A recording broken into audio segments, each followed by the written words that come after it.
Que nous recevons en ce moment Eddy Boissezon, le ministre de la fonction publique et des réformes administratives. Nous tu peux causer un instant, monsieur le ministre, de sa 1000 € augmentation, l'avance qu'il a codé à un fonctionnaire, donc le PRB.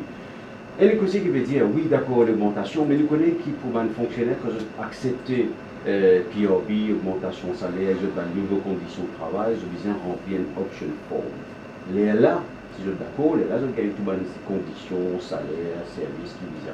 Et dans ce cas-là, avant même qu'il ne remplisse sa option form-là, et de 1000 €. Nous sommes connaître, est-ce qu'il a ça va pour amener un cafouillage administratif? Oui, c'était bon si nous connaissons que le Premier ministre, le ministre des Finances, avant de faire son budget, il rencontrait tout le monde, comme il a tout le monde, parce que tout, il rencontrait les syndicats. Le premier du monde qu'il rencontrait, c'était ce syndicat et autres stakeholders de l'économie. Et un bon point qui les syndicalistes peut demander, c'est que s'il y a une possibilité d'un droit incrément avant PRB et venu en 2021. Et le Premier ministre est à l'écoute et il donne 1000 € à partir de janvier 2020. Et maintenant, nous travaillons sur toutes les modalités qui poursuivent suite à sa pas de mon cas de cadeau, hein, mais c'est l'avance. À cette avance qui finit de l'OPRB. Et nous travaillons dessus et en consultation avec bien sûr les syndicats et les qui pour le ministère des Finances et nous pouvons comment la formule va être appliquée. Oui, alors c'est pas un réajustement salarial, ça a été précisé dans le budget, c'est une avance concernant PRB. Mais n'empêche, il y a une demande de la part de fonctionnaires depuis un moment, surtout quand il applique ce qu'il appelle salaire minimum. Tout le monde paye un peu plus de 900 € désormais, c'est salaire minimum. Mais pour un fonctionnaire, pas finir un réajustement par rapport à salaire minimum. C'est-à-dire si du monde qui peut gagner un certain nombre un chiffre pour votre salaire, votre salaire augmenté, mais pour le reste, d'un fonctionnaire. Ça n'est pas fini d'augmenter, pas fini de réajuster. Et là, tu as une demande. Est-ce que vous pensez qu'il est légitime ça, Eddy Boissezon? Écoutez, moi, je fais confiance à les syndicalistes, je fais confiance à tout le monde, mais l'autre affaire qui, quand il donne le salaire minimal, c'est qu'il nous a réalisé que le but principal, c'était une mesure sociale de donner un certain minimum vital pour les employés. C'est-à-dire, à partir de 1000 €, c'est quand même la vie plus ou moins correcte, c'est le même train de vie. Oui, et c'était une mesure sociale. Et maintenant, les syndicalistes peuvent dire que, pas l'employé, les syndicalistes qui prennent parole des employés, je dis, mais tu donnes un argent spécial parce que ça va dire que ça allait augmenter. Mais nous avons fait bien attention. C'est le PRB qui est l'administrateur du ban salaire. Et le cas a été référé au PRB. Et le PRB comprend en ligne de compte cette demande de ban syndicat. Et on va attendre que qu'est-ce que le PRB pour dire nous dessus. Mais le PRB, monsieur le ministre, n'a pas fini de faire ce ban de recommandation à ce niveau-là? Jusqu'à là, moi, je ne suis pas en présence. Il faut connaître que le PRB ne tombe pas sous mon ministère. Le PRB tombe sous le Premier ministre. Et si peut-être qu'il fait une discussion, une recommandation, mais moi, je ne suis pas en présence d'aucun rapport. Oui. Nous proposons dans quelques instants une décision qui finit annoncée dans le budget, monsieur le ministre, concernant l'assurance médicale pour un fonctionnaire qui s'est impliqué et qui catégorise les fonctionnaires pour gagner ça, et sur quelles conditions et par qui nous pouvons gagner ça, et aussi qui ça pour apporter pour le fonctionnaire? Est-ce qu'il nous encourage la santé privée, le service privé? Eddie Boissaison, nous t'y cause il y a quelques instants, Eddie Boissaison de sa police d'assurance qui peut accorder une assurance médicale pour un fonctionnaire. Donc il annonce ça dans le budget avant-hier par le Premier ministre et ministre des Finances Pravin Jugnut. Alors qui s'est impliqué pour un fonctionnaire? Ça, il pour appliquer à partir de quand? Eddie Boissaison. Bon, nous comprend que nous, il est pour nous attendre le budget pour voir si le ministre des Finances pour accepter nos propositions. Et nous, là, nous trouvons qu'il y a une dotation de 200 millions dessus. Nous, le projet, nous peut travailler très fort en ce moment pour qu'il est effectif à partir du 1er juillet. Nous pouvons essayer de faire effectif à partir du 1er juillet. Ça veut dire que quand il est effectif à partir du 1er juillet, les là qui prennent le marketing, pour contacter du monde, pour faire des propositions aux personnes, et nous pensons qu'il est capable opérationnel au plus tard le 1er janvier. L'année prochaine, hein? Oui, le 1er janvier. Au plus tard, opérationnel. Hein, ça veut dire qu'il est effectif à partir du 1er juillet et opérationnel et à partir du 1er janvier. Alors monsieur le ministre, sa police d'assurance-là, l'assurance médicale-là, il est pour gratuit pour un fonctionnaire qui gagne jusqu'à 10 000 roupies ou moins que 10 000 roupies 10 000 roupies. 10 000 roupies. D'accord. Quand on dit qu'elle est gratuite, maintenant, il peut y avoir une condition avec ça. Donc, ça dépend qui service vous pouvez donner. Est-ce que ça a été réfléchi déjà ou pas? Pour quel type de traitement, pour qu'ils affaires? On connaît, quand nous démarrons un plan médical, il est assez complexe, il est assez difficile parce que c'est un marché que nous prenons le know-how aujourd'hui. Nous ne savons pas l'apport de bons consultants. 3 fois, nous faisons un appel d'offres et 3 fois, nous ne sommes pas satisfaits sur la technicité des réponses de ces bons consultants.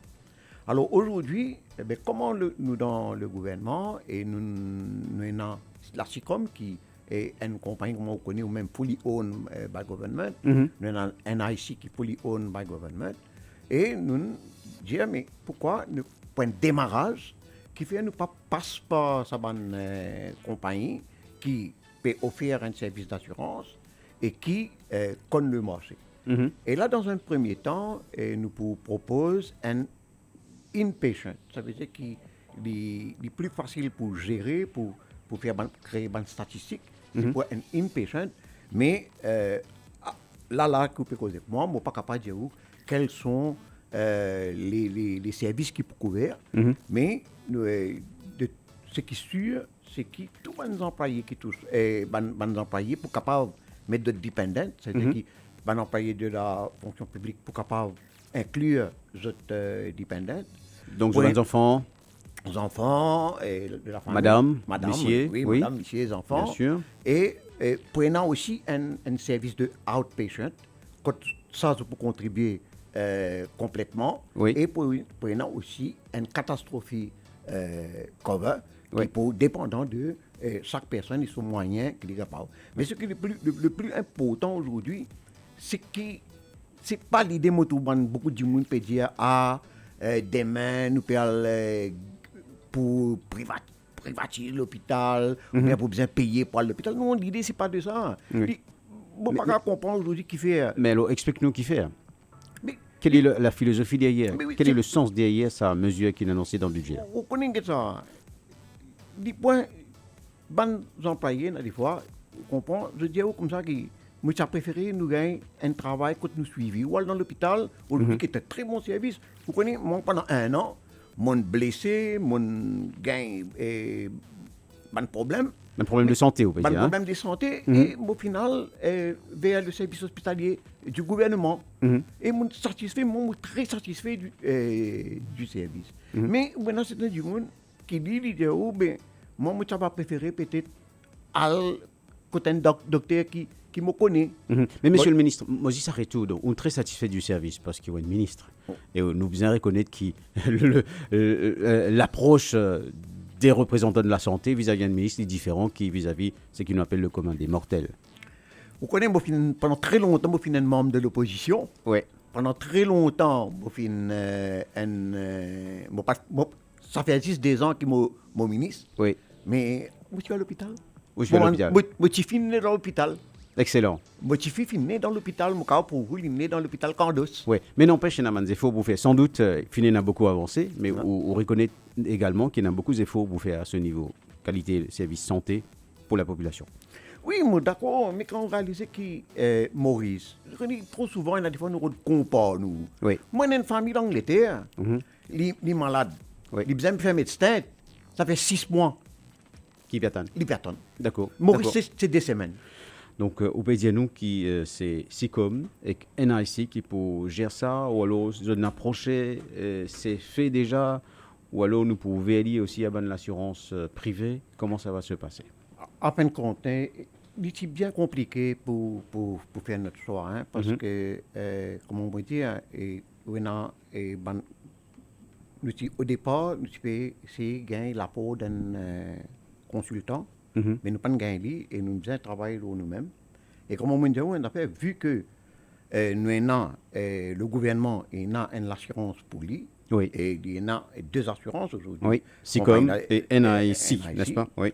Dans un premier temps, nous pouvons travailler avec 2 compagnies d'assurance, une est pour responsable de l'assurance et l'autre est pour responsable de la gestion administrative de l'assurance. Et nous pouvons travailler, nous pouvons guetter pendant un certain nombre d'années. Et après, une fois que nous pouvons sortir de sa rodage, du rodage, là, on va guetter un coup, comment nous parler. Mais aujourd'hui, nous préférons travailler en affaires internes, gouvernement. En même temps, monsieur le ministre, on finit nous là il y a quelques instants qui ou gagne le service qui est au bizarre, mais aussi aux familles dans l'hôpital public, dans l'hôpital public. Mais là, nous encourage une masse de fonctionnaires, enfin on ne connaît pas content le mot, une masse d'employés de la fonction publique vers services de santé privés. Ça, c'est Cosier qui peut dire, ou qui répond qui ou à ça. Écoutez, comment nous dire, vous comprenez, il y a certaines personnes, c'est une demande qui vient depuis des employés eux-mêmes. Moi, je suis content le service public, moi, je suis content le service de santé public. Je apprécie qu'il y ait un gros travail qui peut faire, mais il y a certains gens qui sont contents, peut-être gagner un docteur particulier, un suivi par un docteur particulier. Mais quand on va à l'hôpital, aujourd'hui, il y a un docteur X qui est là, ou passe avec le docteur X, demain, un autre docteur. Et c'est une personne qui préférait gagner un service personnalisé. Et nous bien faire plaisir. Mais il faut aussi dire, nous propose le service et l'assurance. Nous sommes en train de proposer. Il n'est pas compulsory, ou pas obligé de rentrer dans l'assurance. Moi, je travaille dans le secteur privé. Nous avons un système de Provident Fund. Je suis membre du Provident Fund. Mais quand je suis pour un service hospitalier ou un service médical, je suis un choix. Soit mal dans le privé, soit mal dans le service public. Voilà. Pour résumer le message, donc, il y a une flexibilité. Du moment là, il y a ce choix, les cas à faire.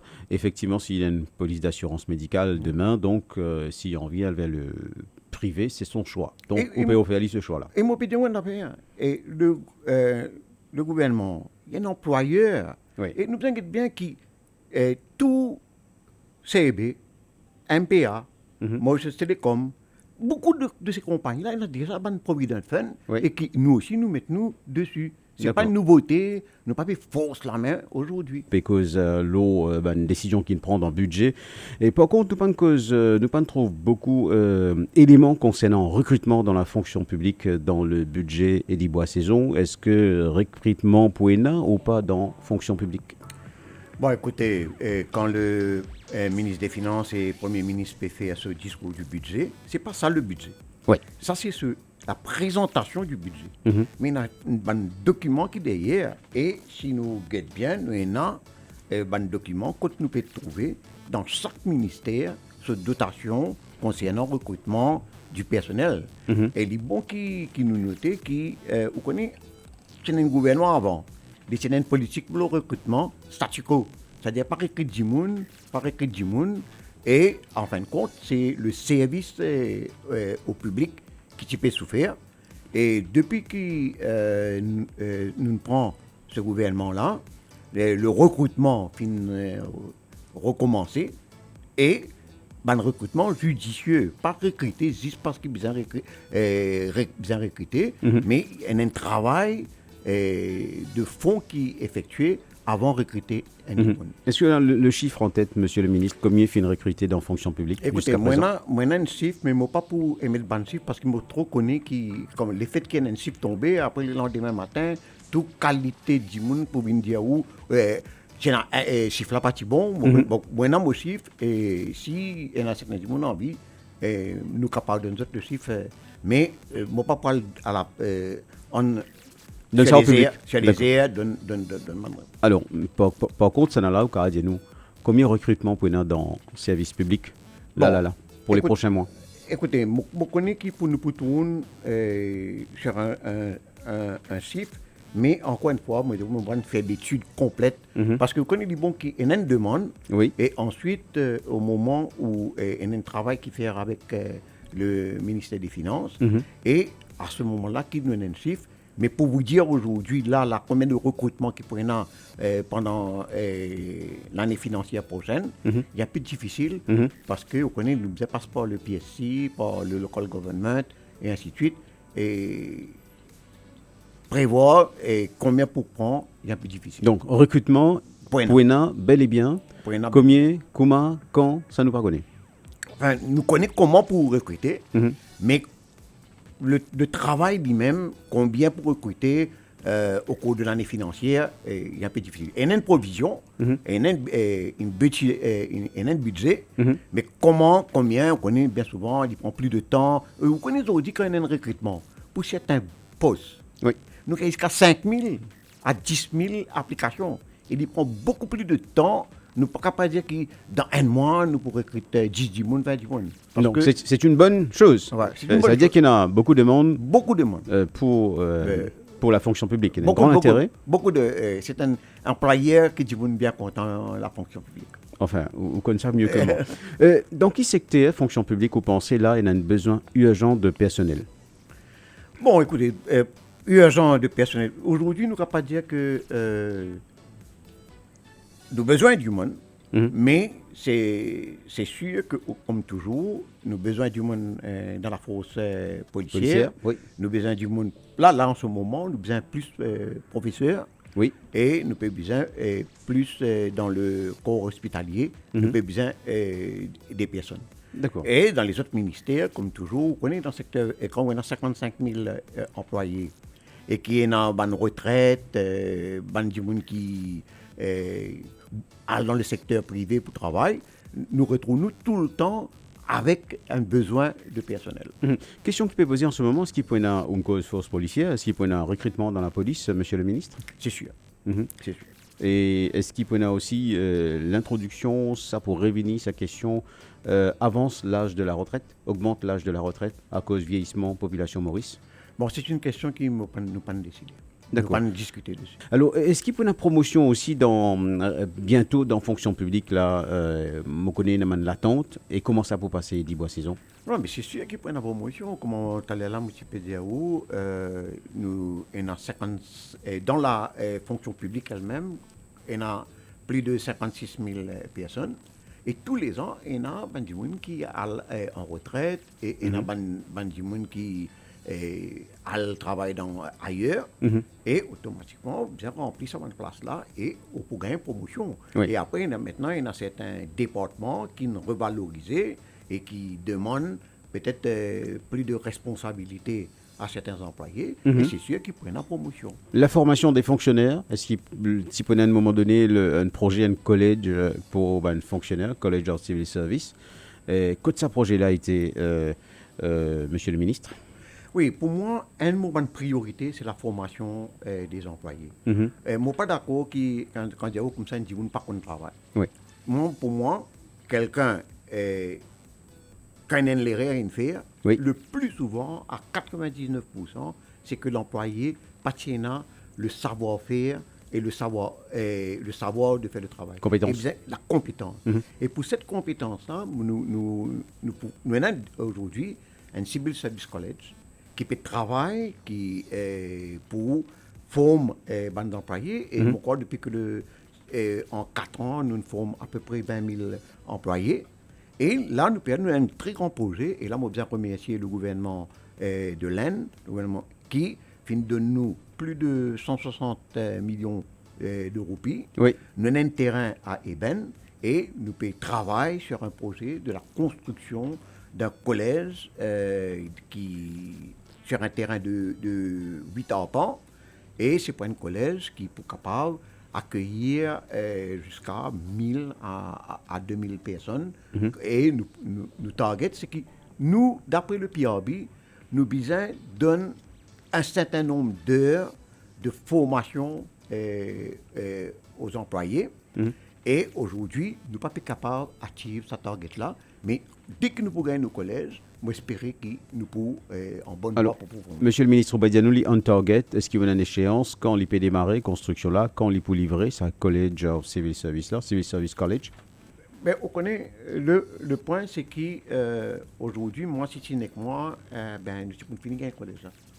Mais on connaît un collège, ce n'est pas 4 murs. Oui. Nous devons préparer un concept de collège qui a été fait. Oui. Et suivant ce concept-là, qui maintenant nous pouvons faire le bâtiment qui peut accueillir ce collège-là.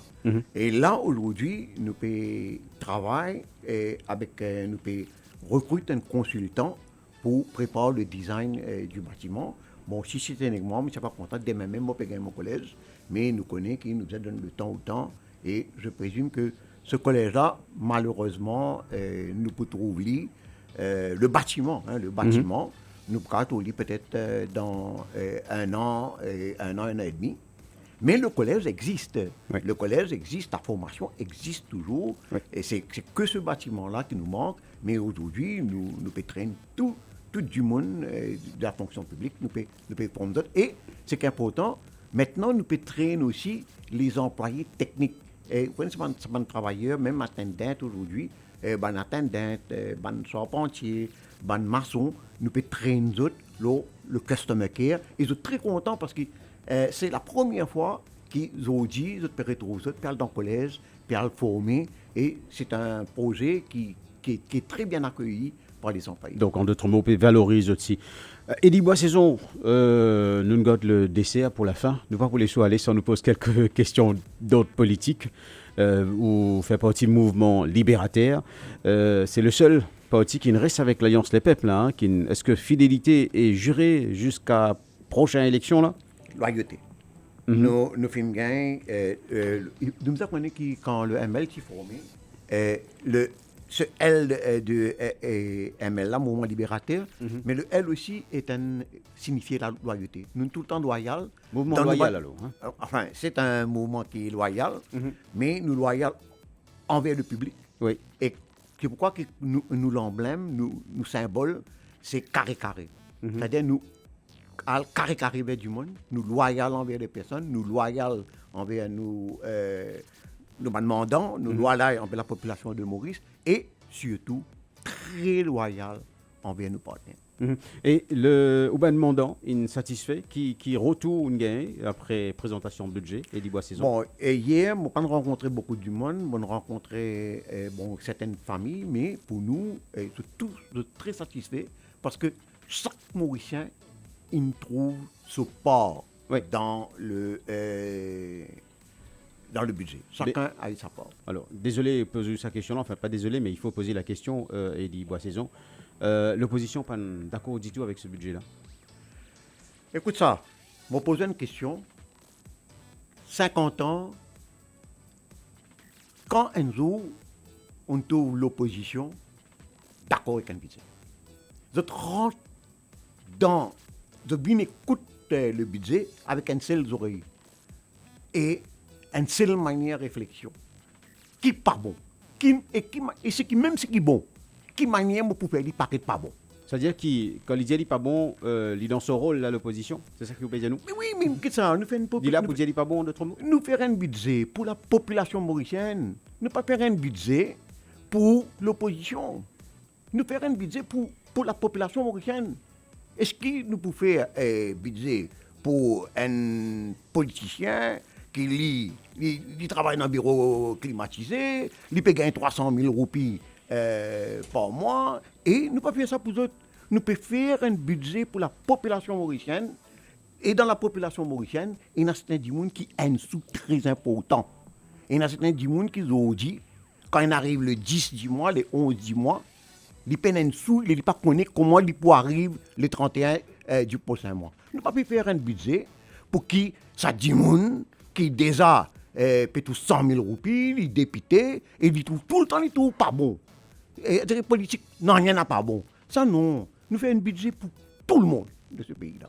Donc là, nous retrouvons le politicien, beaucoup plus que le ministre, là. Hein? Ben, écoutez, moi, un politicien, bon, moi, un ministre. Ou les deux, là, aujourd'hui. Ah, oui, moi, tous les deux. Un dernier message sur le budget, donc, au feeling ou même, ce budget-là, comment l'in passé? Mais comment moi dire, c'est un budget pour le peuple, où tout a été, c'est un budget équilibré. Premièrement, les bons qui nous connaissent, quand nous faisons un budget, nous faisons un coup, nos revenus de 121,7 billions. Nous dépenses... Milliards. Nous, expenditures, nous avons dépenses, les 121,6 milliards de dépenses. Ça veut dire une balance, il est équilibré. Oui. Ma dernière question, est-ce qu'il y a encore une bonne décision qui vous venez là, avant l'élection, qui n'est pas trop loin, envers la population, comment vous dire?